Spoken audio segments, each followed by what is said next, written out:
Savage. He lives in Florida down there.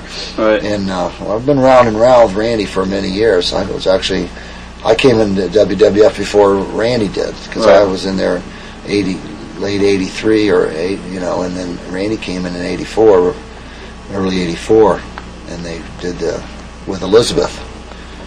That whole deal. And so Terry Hulkster worked with Randy extensively throughout the years, and at that time Randy was a little schizoid with this Elizabeth thing. He used to lock her in the dressing room, was afraid anybody see her, touch her, or anything, and I think his paranoia kind of destroyed him, his marriage.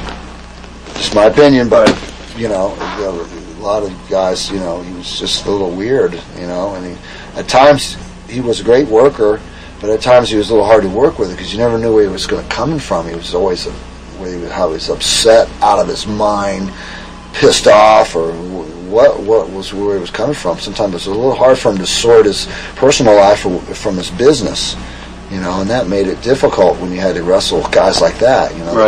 They couldn't separate those two things. And I always liked Randy, and to this day, he still lives in Florida. We don't really have any contact. I'm sure probably things, Hulkster and I feel very close, and there's some feuding going on down there as far as that goes. And another friend of mine, Hawk, the Road Warrior Hawk, is a friend and for many years too, and there's a feud going on between those two. And I think it's reached out all the way into the legal system now. There's some legal problems between those two. Going to court is probably pretty soon. Hawk talked about that on his interview. So Randy's just kind of alienated himself away from all of us. He used to work out with Hulk and I, and every morning in the gym, in Hulk's gym at home, or at the World Gym or Gold's Gym, wherever we were, decided to go or whatever. Hulk's got a gym right in his house now, and Randy was there for quite a while, working out with us all the time. But now, he hasn't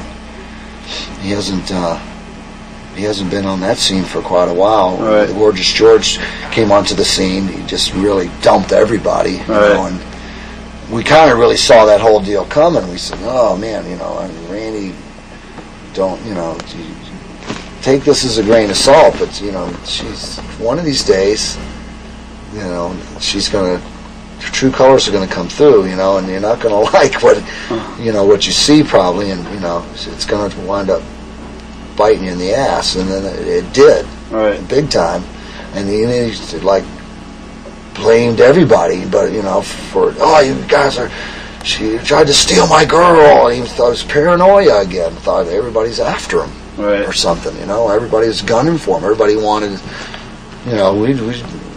things were no different with us than they ever were. If Randy needed us, then he came around. When he had the girl, he didn't need us. He had 24/7 her under his wing and parading her around, doing his thing. That was fine. And then when the girl split again, then he came back around for a little while, and then things got out of hand, and he just went off into his own world. Now